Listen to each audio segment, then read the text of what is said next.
अगला अध्याय। उपमन्यु द्वारा श्री कृष्ण को पाशुपत ज्ञान का उपदेश। ऋषियों ने पूछा, पाशुपत ज्ञान क्या है? भगवान शिव पशुपति कैसे हैं? और अनायासी महान कर्म करने वाले भगवान श्री कृष्ण ने उपमन्यु से किस प्रकार प्रश्न किया था। वायुदेव, आप साक्षात शंकर के स्वरूप हैं, इसीलिए ये सब बातें बताइए। तीनों लोकों में आपके समान दूसरा कोई वक्ता इन बातों को बताने में समर्थ नहीं है। सूत जी कहते हैं, उन महर्षियों की यह बात सुनकर वायुदेव ने भगवान शंकर का स्मरण करके इस प्रकार उत्तर देना आरंभ किया। महर्षियों, पूर्व काल में श्री कृष्ण रूपधारी भगवान विष्णु ने अपने आसन पर बैठे हुए महर्षि उपमन्यु से उन्हें प्रणाम करके न्यायपूर्वक यों प्रश्न किया। श्री कृष्ण ने कहा, भगवान महादेव जी ने पार्वती को जिस दिव्य पाशुपत ज्ञान तथा अपने संपूर्ण विभूति का उपदेश दिया था, मैं उसी को सुनना चाहता हूँ। महादेव जी पशुपति कैसे हुए? पशु कौन कहलाते हैं? वे पशु के पाशों से बांधे जाते हैं और फिर किस प्रकार उनसे मुक्त होते हैं? महात्मा श्री कृष्ण के इस प्रकार पूछने पर श्रीमान उपमन्यु ने महादेव जी की तथा देवी पार्वती जी को प्रणाम करके उनके प्रश्न का अनुसार उत्तर देना आरंभ किया।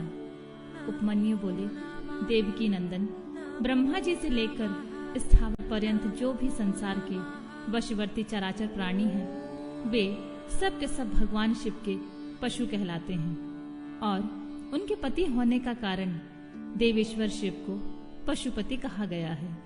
वे पशुपति अपने पशुओं को मल और माया आदि पाशों से बांधते हैं और भक्ति पूर्वक उनके द्वारा आराधित होने पर वे स्वयं ही उन्हें पाशों से मुक्त करते हैं।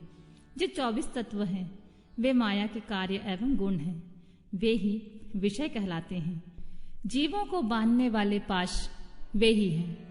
इन पाशों द्वारा ब्रह्मा जी से लेकर कीट पर्यंत समस्त पशुओं को बांधकर महेश्वर पशुपति देव उनसे अपना कार्य कराते हैं। उन महेश्वर की आज्ञा से ही प्रकृति पुरुषोचित बुद्धि को जन्म देती है।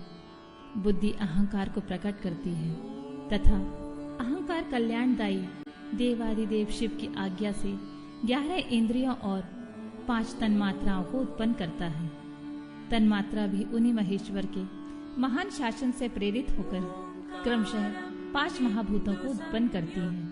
वे सब महाभूत शिव की आज्ञा से ब्रह्मा से लेकर तृण पर्यंत देहधारियों के लिए देह की सृष्टि करते हैं। बुद्धि कर्तव्य का निश्चय करती है और अहंकार अभिमान करता है।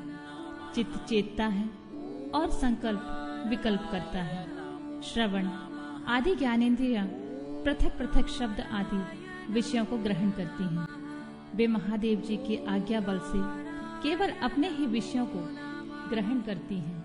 बाक आदि कर्मेंद्रियां कहलाती हैं और शिव की इच्छा से अपने लिए नियत कर्म करती ही रहती हैं। दूसरा कुछ नहीं। शब्द आदि जाने जाते हैं और बोलना आदि कर्म किए जाते हैं। इन सब के लिए भगवान शंकर की गुरोत्तर आज्ञा का उल्लंघन करना असंभव है। परमेश्वर शिव के शासन से ही आकाश सर्वव्यापी होकर समस्त प्राणियों को अवकाश प्रदान करता है। वायु तत्व प्राण आदि नाम भेदों द्वारा बाहर भीतर के संपूर्ण जगत को धारण करता है। अग्नि तत्व देवताओं के लिए हव्य और काव्य भोजी पितरों के लिए काव्य पहुंचाता है। साथ ही मनुष्यों के लिए पाक आदि का भी कार्य करता है। जल सबको जीवन देता है और पृथ्वी संपूर्ण जगत को सदा धारण किए रहती है। शिव की आज्ञा संपूर्ण देवताओं के लिए अलंघनीय है। उसी से प्रेरित होकर देवराज इंद्र देवताओं का पालन, दैत्यों का दमन और तीनों लोकों का संरक्षण करते हैं। वरुण देव सदा जल तत्व के पालन और संरक्षण का कार्य संभालते हैं। साथ ही दंडनीय प्राणियों को अपने पाशों द्वारा बांध लेते हैं। धन के स्वामी यक्षराज कुबेर प्राणियों को उनके पुण्य के अनुरूप सदा धन देते हैं और उत्तम बुद्धि वाले पुरुषों को संपत्ति के साथ ज्ञान भी प्रदान करते हैं।